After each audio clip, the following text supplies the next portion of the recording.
then we call it conglomerate. When it is related, we call it concentric. Now, bearing in mind that when it is concentric, it is horizontal.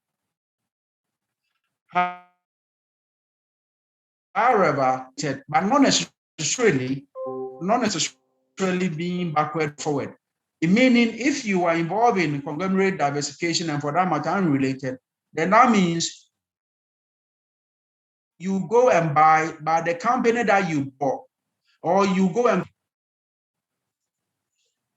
it's not your competitor. Okay, and it's not in your industry, and so related. And if it is not related, and therefore it is unrelated, then we can never talk about forward and backward integration. So when it comes to unrelated diversification, remember we cannot consider them as well, either forward or backward. They are just unrelated diversification. They are just unrelated diversification. It is only when we are talking about integration that we can talk about vertical integration being forward and backward. But when we are talking about horizontal integration, we can never say it is forward or backward. But there's nothing like forward horizontal integration or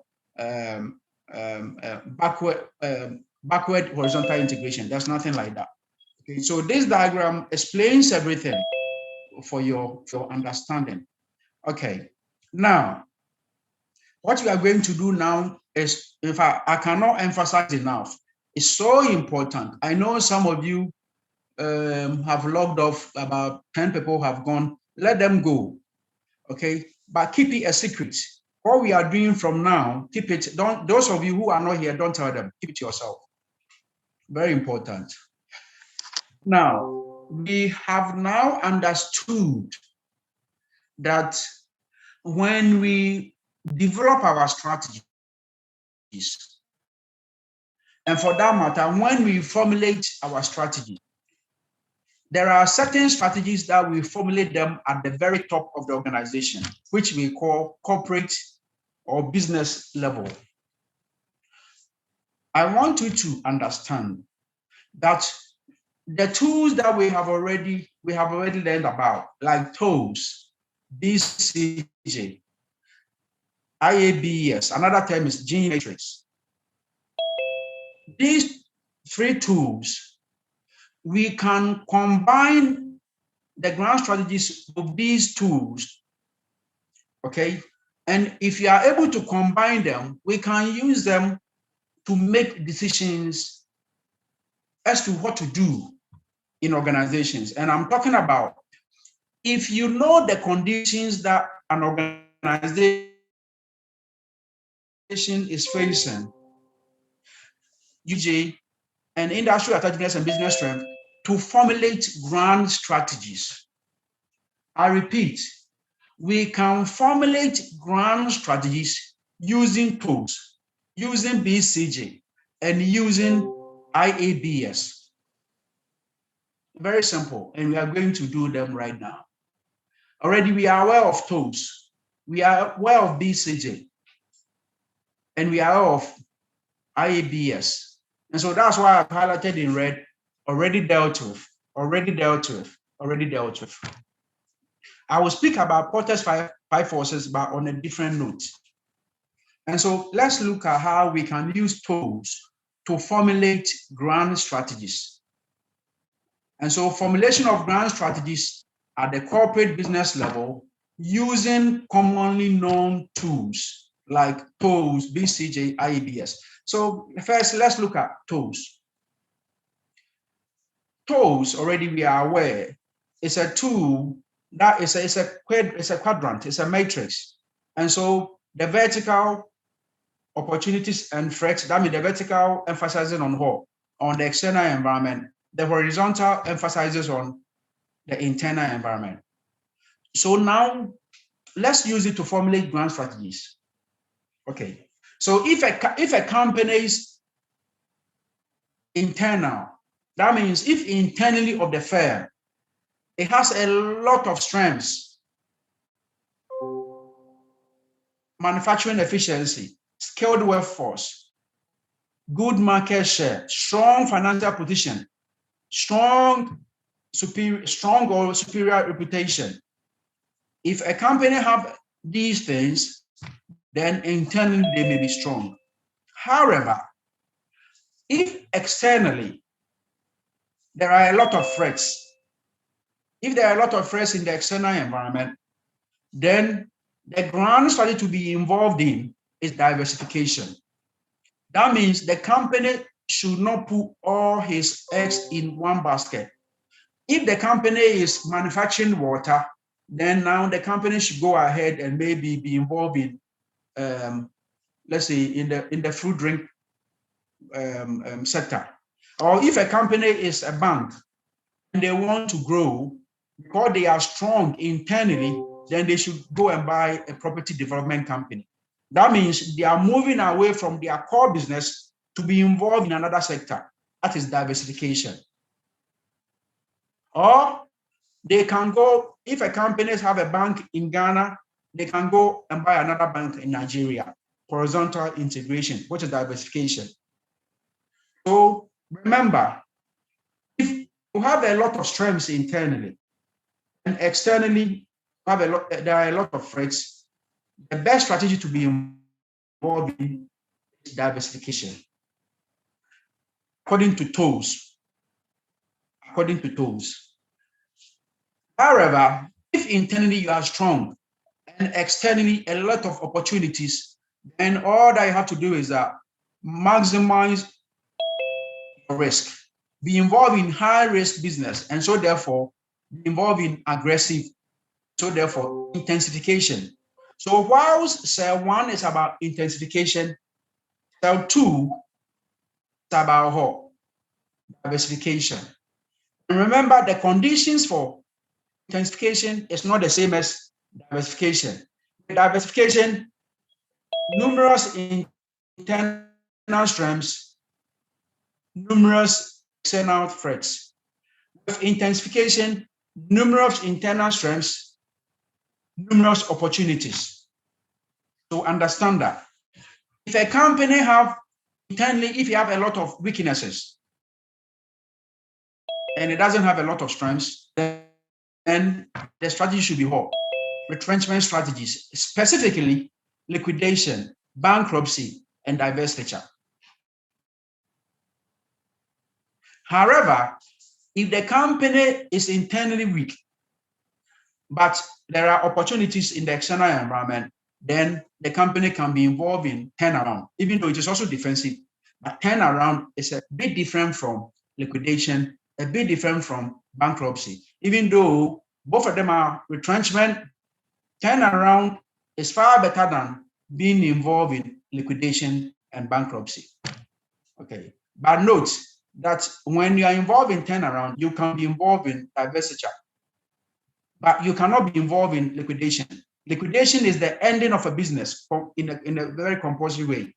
Bankruptcy is the ending of a business in a very compulsory way. Bear in mind, liquidation is different from bankruptcy. Liquidation here, you are forced to stop doing business because of certain issues, which can be forced upon you. Okay, bankruptcy, you yourself can declare bankruptcy. It doesn't have to be forced upon you.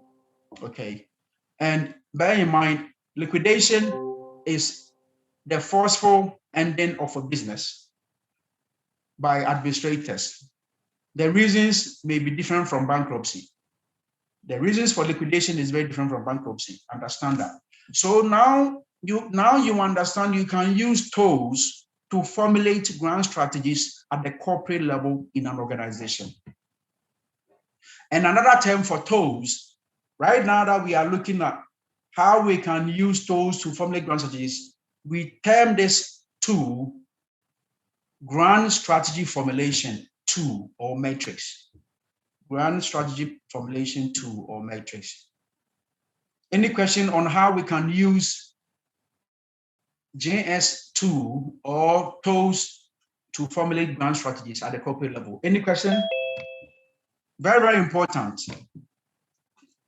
Very, very important. Yes, any question on how we can use TOES to formulate grand strategies? Any question, guys, before we move on? Sir. Yes? Sir, please, can you clarify a bit on the differences you made with the third cell, which is the turnaround, and you were making you were making a link to liquidation and bankruptcy. You said turnaround is Okay, but you remember we said when we are involved in turnaround is not about the ending of a business. Turnaround is about making corrections internally, because internally you may be weak. Okay. Do you get that? You may be weak. So you make internal corrections. Already externally there are opportunities. Because you are weak internally, make corrections so that you can take advantage of some of the opportunities in the external environment. That is why you turn around. So that you become strong and take advantage of the opportunities in the external environment. Does that make sense? Yes, it does. Excellent.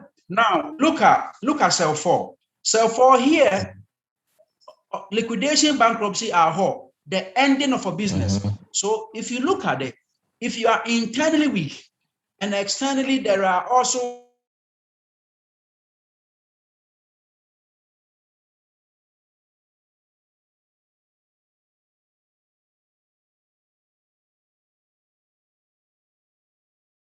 issues, maybe the government have found out that you are rule of or cell 4 is very different from cell 3. Okay, sir. Does that make sense? Sir, so in this case, looking at the threats that will call for that particular action, it is the critical internal weakness, and then not only internal, but also critical external threats. Okay, I get it. For liquidation and bankruptcy strategies. Yes. So the moment you have to be involved in liquidation and bankruptcy, then it means there are issues in both environments. Okay. Are you okay? I get it. Yes, sir. But when it comes to turnaround, there may be only issues internally, but externally it may be okay for you. So turn around so that you can take advantage. Thank you. But look at the diagram carefully. If you look at cell 3 and cell 4, and for that matter, the left-hand side of the diagram, they are all negative. They are all retrenchment. Can you see that? Yes. Yes, sir. I'm And when you look at the right-hand side, they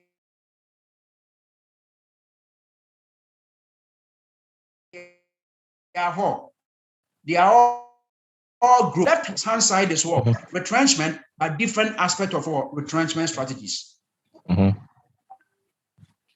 you can see clearly what is going on. Okay. Is that okay with you? Yes, sir. Okay. Any other question before we move on from GNS formulation matrix 2 or the TOES formulation 2? Any other question? If you don't understand it, please raise the question before we move on. Because these tools are very important for you to understand. You need to understand them. Any other question? Guys, are you okay? Everybody understand it? Yes or no? Yes or no? Yes, sir. Yes? Yes. Yes? Boy, I want to hear more yes, sir. Yes. Or yes, doc. Hurry up, bloodies. Hurry up, bloodies. Yes, sir. Yes. So you are okay with this diagram, how we can use it to formulate brand strategies at the corporate level. Because the conditions determine the sort of brand strategy that you have to involve the business in. Sorry? Yes, somebody wanted to say something.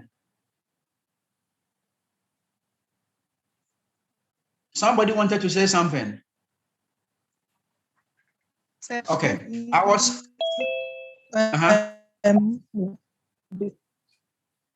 She Oh, was your saying she question. couldn't get it because of her network. Okay, I was saying that the conditions, and the condition I'm talking about, internal and external environment, they determine the sort of grand strategies that a company should be involved in. You cannot just decide on a strategy, but you have to look at the conditions pertaining with regards to the external environment and internal environment. Then you formulate your grand strategies. So I was saying that opportunities, threats, weaknesses, and strengths, these are the conditions. And you need to be aware of them so that you'll be able to formulate your grand strategy using tools as a tool. And the right-hand side is about different aspects of growth, and so therefore intensification and diversification. And the left-hand side is about retrenchment strategies of some sort, and so therefore turnaround, liquidation, bankruptcy, divestiture. So you see clearly what is going on.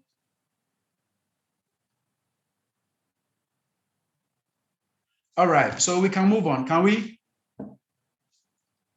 Let's move on to BCG. We are already conversant with BCG, that it is a tool that we can use to determine whether to invest, and for that matter, to grow our business or our product or our division or our SBU.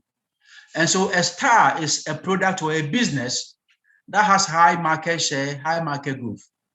And so when you have a business, for instance, if you have a business that is having high market share in a high growth industry or business, then the grand strategy to be involved in is growth strategy. Growth.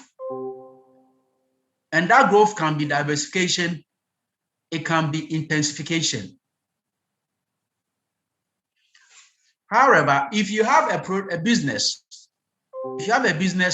that has high market share, but operating in a low growth business, then the strategy to be involved in, I'm talking about the grand strategy to be involved in, is what? Stability or selective growth or modest growth.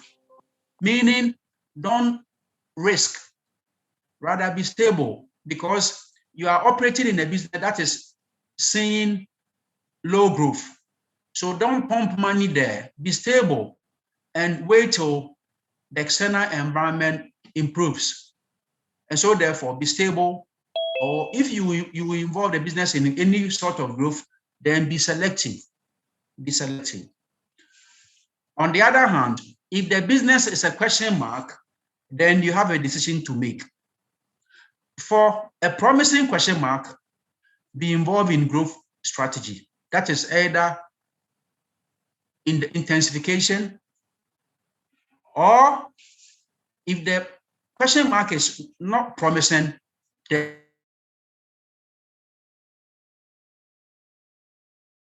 then you may have to grow or let go. And to let go means to decide that enough is enough. You don't want to be involved in that business any longer. So you divest, or you may even be involved in what liquidation if you want. You may decide to liquidate. But question mark, you have a lot of decisions to make. For promising question mark, restructure or divest. For question mark that is not promising, you can decide to grow. Maybe you can turn it around, or you let go. If the business is a dog, it means it has low market share in the industry or sector, and it is operating in a low growth business. If that is the case, then the strategy definitely will be liquidation or divestiture. Now, you understand all these terms: growth, which means invest; stability, another grand strategy; retrenchment, and the various retrenchment strategies, you understand them. So you need to be able to apply them to a business that is doing well or not doing well. You should be able to apply them. Yeah, in the organizations, you should be able to apply them, or even in an exam, if there is a question on that. Now let's look at that one, which is IABS, that is GE matrix, General Electric matrix. Another term is McKinsey, GE McKinsey matrix. Now let's look at the conditions. If you have a business that is having a lot of strengths, that means high business strength, and operating in an industry that is highly attractive, then you are supposed to be involved in growth strategy, whether intensification or diversification. I'm not going to go through all because now you understand what is going on. However, if you have, let's go to number 8. However, if you have a business that have medium business strength, that is not so strong, not so weak, but it's operating in an industry that is not attractive, low industry attractiveness, then harvest. Harvest means what? It means decide to what? Sell it and go. Sell the business and go. Okay. Now, 9, if you have a business that it has low business strength and operating in low industry, operating in an industry that is not attractive, that is low industry attractiveness, then divest. Decide to divest the business. I mean, decide to sell the business or sell part of the business. Bear in mind, harvest is not the same as divest. With divest, you can decide to sell some assets, some operations. With harvest, you can decide to sell the whole business, and you go your way. So I want you to understand how we can formulate grand strategies based on the conditions in which we find our businesses. The way you find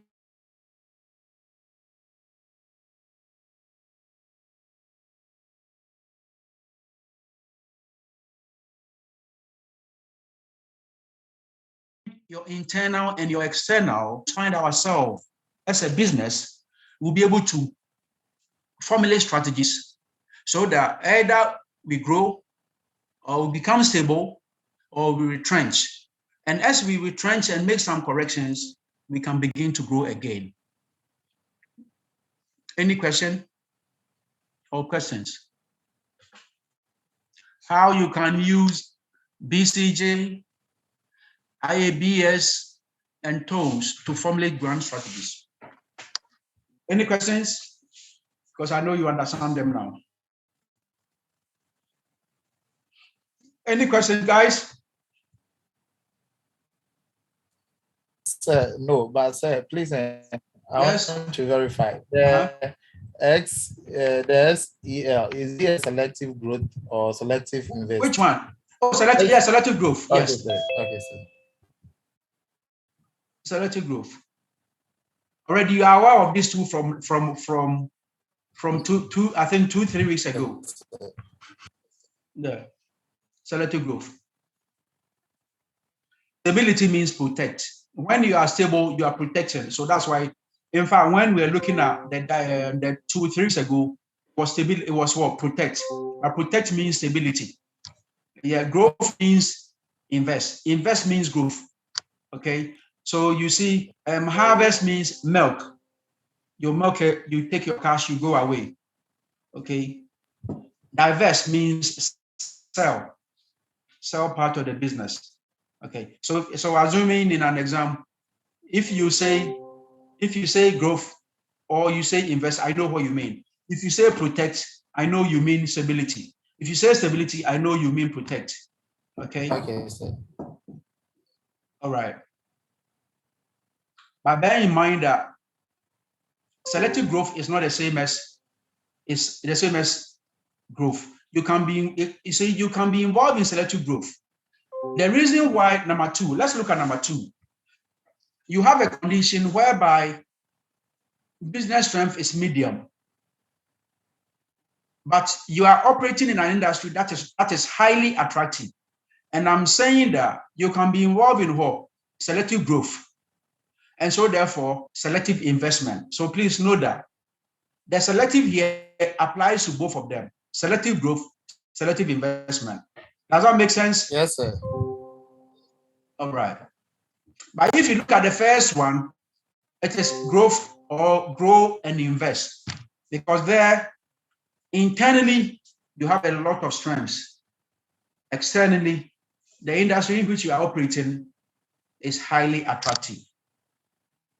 Okay, so let's move on. Now, Porter's 5 forces, I wanted to say something on it. I gave you an assignment on it, and a lot of you did rubbish. In fact, you guys, you have seen the work that you did. Okay, you have seen the work that you did. And you did rubbish, isn't it? Yes, sir, a lot of rubbish. A lot of rubbish. Because you copied and pasted, you copied and pasted, you copied and pasted. And so some of you, I wrote on your work, so and so, see so and so that you have to meet and discuss. But because of COVID, don't meet at a later date. Yeah, I don't want you to meet today. After the lecture, go home. But you can do the discussion online between the two of you. Those of you who copied online together, or you copied people's work. How two people can have the same work, I will never understand. The same work. I gave you work, individual assignment, and I said, assume that you work for a company, and that company is operating in an industry. And so because you are working for that company, assume that you are a consultant. So do industry analysis. I didn't say do firm analysis. Some of you were doing firm analysis. Yes, you work for a company that is operating in an industry. So once I mentioned Porter's 5 forces, I'm talking about what? Industry and industry analysis. So you are supposed to analyze the industry based on the 5 forces of Porter. And so analyze the industry with regards to how intense competition is. So I gave you, was it the telecom industry, isn't it? Yes. Isn't it? Yeah. Exactly. So you need to do some research and find out the intensity of rivalry among all the companies, not only MTN. Some of you were focusing on MTN, some of you were focusing on Airtel, some of you were focusing on Vodafone. No, that's not what I was looking for. I was looking for you to analyze the whole industry in terms of whether competition is high, medium, or low. And if you look at intensity of rivalry among the competitors in the telecom industry with regards to Vodafone, MTN, Airtel, and the others, competition is very high. It's not low. When one company does something, another will follow. So there is a lot of dynamics going on. So I wanted you to analyze it and then conclude that, okay, with regards to industry intensity, with regards to competition, it is high. You have to say it is high, or it is low, or it is medium, based on your analysis. Then you go to the second force, suppliers. Suppliers, you do the analysis and you find out whether suppliers have power. And so therefore, have high power, medium power, or low power. If it's high, then you say it, that the power of the suppliers are high. And so therefore, it takes some of the power from the competitors. And so therefore, they cannot do everything that they want to do all the time. Then look at the buyers. The buyers also have power. Customers can be switching between the competitors. If I have MTN and I don't like MTN, I can easily switch to Vodafone because the switching cost is low. And so therefore, it makes the buyers powerful. Substitutes. Now, some people were talking about some substitutes. I've never heard of it. But you also have to determine that, yes, substitutes power in that industry is not so high. Because in Ghana, either you are with MTN, bear in mind, MTN, Vodafone, and Airtel, yeah, you can consider them as substitutes in a way. But if you look at the strategy that they are involved in, more or less, when you are switching from one substitute to another, the differences are not that much. They are not that much. So I was looking at you to do the analysis of the industry, and then you make a conclusion whether or not companies operating in this industry, it's a market share. And obviously you are doing the analysis because you have to conclude with regards to market share of each business. If you look at Vodafone, MTN, Airtel, for some time, their market shares have been stable. Okay, because of the dynamics that is going on. Yes, competition is fierce. When competition is fierce, they keep taking market share from each other. Vodafone will take from MTN, MTN will take from Vodafone, Airtel will take. So more or less, the market shares have remained stable. It's not, as we know, MTN is the dominant force, but it's not as if MTN is increasing their market share.